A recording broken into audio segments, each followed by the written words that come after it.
Bonjour à tous et bienvenue. On continue notre tour de France des clubs niveau gestion. L'été dernier, on s'était arrêté à 7, une espèce de club qui s'était transformé en télé-réalité. C'était un peu les Sétois contre les restes du monde qui sont tombés malheureusement en National 2 et avec une gestion encore ubuesque. Peut-être que ça méritera un deuxième volet. Mais aujourd'hui, on va parler d'un club encore de 3ème division française, de National 1. En l'occurrence, un club qui est parfois adepte de la théorie du grand remplacement mélangée à celle de la chasse aux taupes en passant par des contrats jusqu'à 25 000 € net sans compter les primes d'aide au logement. Et au milieu de cette ambiance psychédélique où tout le monde s'épie et à l'époque tout le monde se faisait la guerre avec des affaires extra-sportives, des dirigeants qui étaient interdits de vestiaire et des joueurs qui ont menacé de faire la grève de l'entraînement, j'ai nommé Versailles. Alors, tu te dis, mais Versailles, ce promu qui veut la jouer en leur club familial, ambitieux mais raisonné, modeste.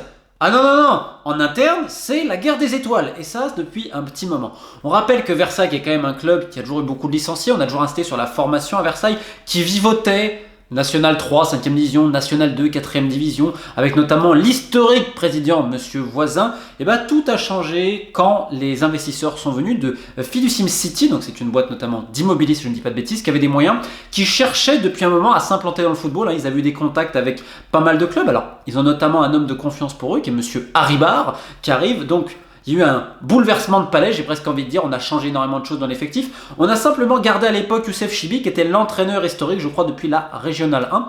Et rapidement, quand même, des tensions sont apparues. Alors, on se rappelle du départ avec perte et fracas de l'ancien président, Monsieur Voisin, qui a été un peu éjecté dans des manières pas très quand même bien humainement, surtout vu tout ce qu'il avait apporté. Et en fait, on a vu un changement rapide. C'est-à-dire que bientôt en N2, Versailles, c'était le plus gros budget, des joueurs très expérimentés qui venaient, on visait la montée, ça a été le cas. Là, on se rappelle de cette saison l'an passé exceptionnelle, montée plus demi-finale de Coupe de France, une épopée dingue, alors que au niveau structure, t'avais rien. On rappelle qu'il n'y avait pas vraiment de terrain d'entraînement et tout. Enfin, si vous voulez, c'était un peu baroque quelque part, et on avait changé l'identité très jeune, très locale, pour le remplacer par on va tout mettre sur l'équipe première avec une énorme masse salariale.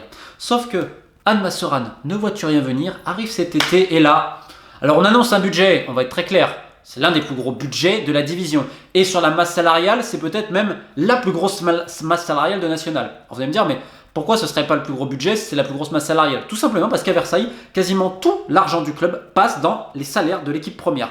Ça va de 3 000, parce que certains qui étaient en National 2, ils sont montés, ils n'ont pas tous été revalorisés.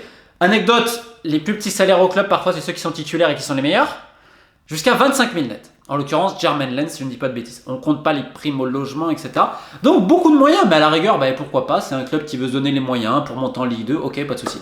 Problème, c'est qu'en fait, à Versailles, on met tout là-dedans et rien autour. C'est-à-dire qu'en effet, tu as un problème structurel. Alors là, la mairie va payer une note quand même de 800 000 balles, si je ne dis pas de bêtises, pour mettre enfin les lumières dans le stade, parce que donc Versailles ne peut pas jouer à domicile, ils doivent être délocalisés à Jambon. Malheureusement, il y a quelques centaines de spectateurs. Après des premières rencontres où il y avait pas mal d'invités, où il y avait un peu de monde, je crois 3000 personnes au début. Là, en effet, il y a un petit peu, il y a quand même beaucoup moins de monde. Donc, ils sont un peu SDF à ce niveau-là, mais c'est également sur les terrains d'entraînement et tout. Quand tu parles aux joueurs, etc., en effet, vu les moyens du club qui, des fois, que ce soit dans les hôtels qu'ils visitent, les voyages. Pour donner un exemple concret, lors d'un déplacement à Bastia Borgo, le coach Youssef Chibi voulait que le club voyage dès le mardi en entier, c'est-à-dire à 30 personnes pour un match le vendredi, alors qu'en national, normalement, c'est la veille. Donc des fois, c'est accepté, des fois, c'est pas accepté, mais je veux dire, il y a quand même énormément de moyens, on met un confort terrible pour l'équipe première, ce qui pose beaucoup de questions à l'association et aux historiques de Versailles, puisque ça, en fait, ça dénature un petit peu le projet de base et surtout cette idée un peu formatrice, avec quand même énormément de licenciés. On rappelle qu'il y a plus de 1000 licenciés. Aujourd'hui, la passerelle de jeunes à pro, elle paraît quand même très compromise, parce qu'on va miser sur des éléments d'expérience et surtout sur du clinquant. Mais quand je dis le clinquant, donc c'est de la communication, c'est des grands noms. On a vu des anciens de Ligue 1 comme Fabien Lemoine, évidemment Germain Lens de Beşiktaş, qui est en fin de contrat, qui a été proposé par plein d'agents ici et là. C'est pas ils ont scouté, non, c'est une proposition. Sauf que le mec arrive complètement hors de forme, vu son poids, blessé, etc. Il a quasiment pas joué, il a même fait 18e homme parfois. Il va falloir expliquer certaines choses quand même sur son recrutement, parce que là c'est lunaire, encore une fois. Tu ne prends pas un joueur vu le poids qu'il avait, mais bon, c'est pas grave. Donc tu fais venir plein d'anciens de Ligue 2, de Ligue 1 qui préfèrent des fois aller en National que de prolonger en Ligue 2. Alors tu as des très bons joueurs là-dedans, et tu as aussi d'autres qui avaient un certain CV, comme un Thibaut Jacques derrière, Pierre Gibaud qui venait du Havre, Romain Armand. Alors bon, peut-être que l'expérience pour lui n'est pas super concluante.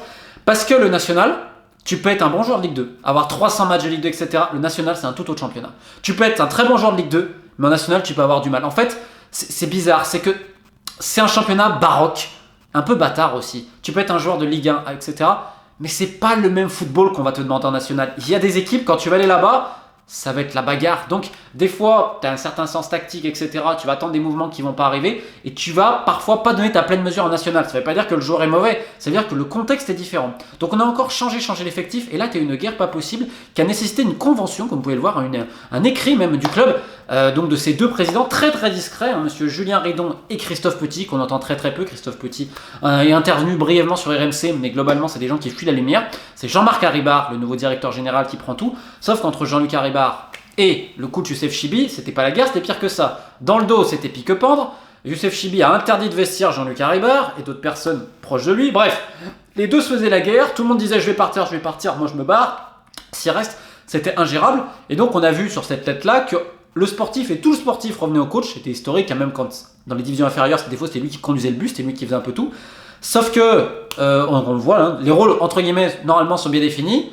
On remarquera quand même le communiqué à la fin où on voit que bon, les journalistes qui cherchent à faire le buzz sur Versailles, bon, problème, pourquoi pas. Mais en même temps, cette théorie, je peux la comprendre parce que d'un côté, vu qu'il y avait plusieurs clans, dès qu'il y avait des trucs dans la presse, tout le monde pensait que c'était l'autre clan. Donc c'était ingérable. Il y a des joueurs qui ont menacé de faire la grève de l'entraînement quand les affaires extrasportives, et là on va suivre évidemment le procès parce que c'est très intéressant vu la gravité des faits qui sont reprochés à l'entraîneur Youssef Chibi. Il y avait des joueurs qui avaient dit ouais, moi j'ai pu m'entraîner avec lui, etc. Bon, finalement ça s'est pas fait. Enfin, une pétaudière incroyable. Sauf que donc, comme je dis, le recrutement, on bouleverse l'effectif. Ceux qui sont montés, certains ont été revalorisés, pas d'autres. Donc évidemment, on grogne dans le vestiaire. Tu fais venir des gros CV, ok, t'en fais venir plein. Sauf qu'il y en a certains, le coach ne les voulait pas, comme Mathieu Dosevi. À la base, il devait venir pour un essai. Bon, finalement, ok, finalement, il signe direct parce que les présidents, ils aiment le clinquant. Ils connaissent peut-être pas forcément, mais ils aiment. Conseillé par quelques agents, hein, tu retrouves notamment Frédéric Rissen, si je prononce bien son nom, de Wasserman, qui a beaucoup d'influence. À mon état, Bruno Satin, t'en avais d'autres. Et là, en même temps, on essaie de construire l'effectif. Hein, c'est ce que veulent les gens du club. Et en fait, à un moment donné, t'avais le coach qui faisait son recrutement, la direction qui faisait un autre, Bref, dans cette ambiance psychédélique, mais vu les moyens, le début de saison commence pas mal. Versailles est 2-3e, là ils viennent de perdre à Saint-Brieuc. Mais en effet, ces derniers jours, le coach est parti, Youssef Chibi. Donc au club, on se dit bon, c'est bon, ça va respirer parce qu'il y avait une ambiance absolument délétère. Entre d'un côté, on va être très honnête, t'as une partie du club qui était sur la théorie un peu grand remplacement, vive Éric Zemmour. Et de l'autre côté, t'en as qui te disaient, moi je m'appelle, voilà, regarde, on a fait ça à Youssef Chibi parce que machin. Enfin bref.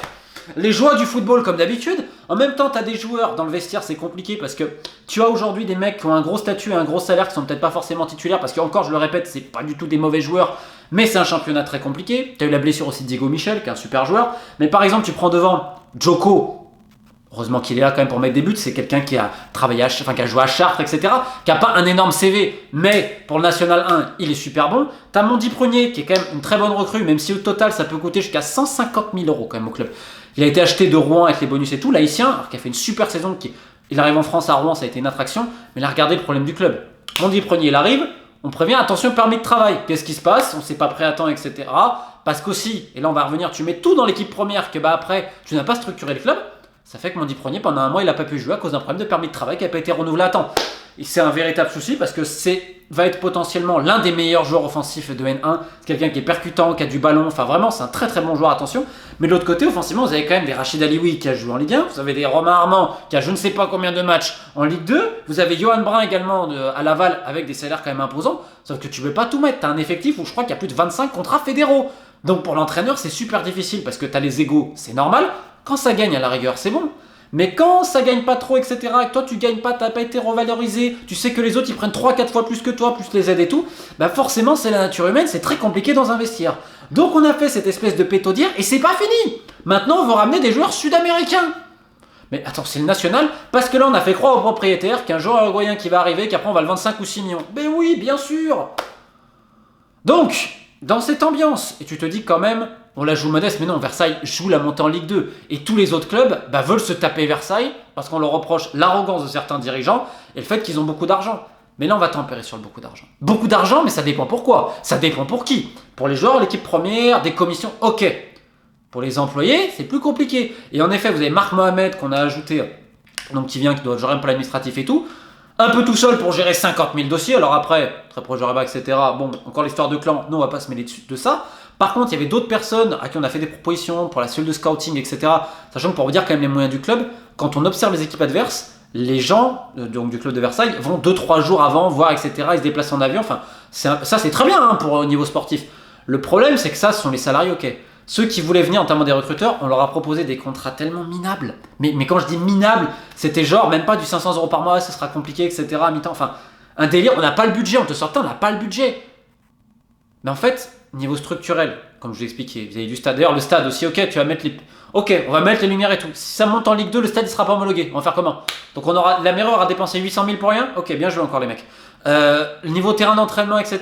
Les douches, les cils, c'est compliqué. Au niveau du personnel, c'est pareil. Donc en fait, tu vas surcharger de boulot certains parce que ils n'ont pas grand chose.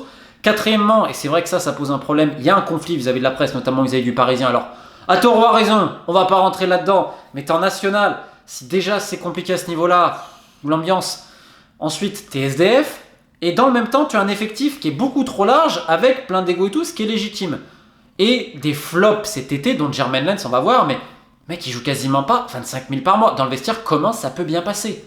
Donc, l'absence de véritable politique sportive réfléchie et concrète, parce que là, on se dit le National 1, on va dépenser, on va ramener des mecs d'expérience, Ligue 1, Ligue 2, ça va suffire. Attention, regardez qui est premier actuellement, c'est Concarneau. Et le National, c'est imprévisible. Peut-être que Versailles va monter. Ils ont largement l'effectif, parce que là, on attend le nouveau coach et tout. Néanmoins, si tu définis pas une politique sportive, ça va être compliqué. La bonne nouvelle, néanmoins, pour Versailles, c'est que il y a quand même un haut, on s'est dit bon, ça va peut-être pas trop. Donc là, je sais que ça négocie avec un ancien de Reims, si je ne dis pas de bêtises, pour essayer de reprendre un peu le sportif, l'administratif, et enfin ajouter des cadres et du personnel au club et de pas simplement mettre sur le budget des salaires. Bref, on va voir, peut-être que la vie va être un peu plus calme avec le départ du coach. Mais comme je vous dis, le départ du coach, il y en a qui vont parler des affaires extrasportives. Et en effet, on va attendre ce qui va se passer au niveau juridique. Mais ça faisait déjà depuis très longtemps que c'était complètement chaos. Donc à voir qui va arriver ces prochaines semaines, agents, commissions, joueurs sud-américains, des reventes à 5 millions, que sais-je encore. Et la deuxième partie de saison à Versailles, elle s'annonce sport comme dans tout le national, avec un championnat si ouvert qu'on ne sait pas qui va monter et qui va descendre également. On rappelle que là, Versailles, après le départ de son coach, a perdu à domicile contre la Lanterne Rouge Saint-Brieuc. Et attention à Saint-Brieuc, peut-être un des plus petits budgets, qui vient d'avoir un nouvel entraîneur, Karim Mokhenen, depuis quelques semaines. Il perdait pas beaucoup à chaque fois, et qui sait, ce championnat peut nous surprendre. Bref, bonne journée à tous, et à bientôt.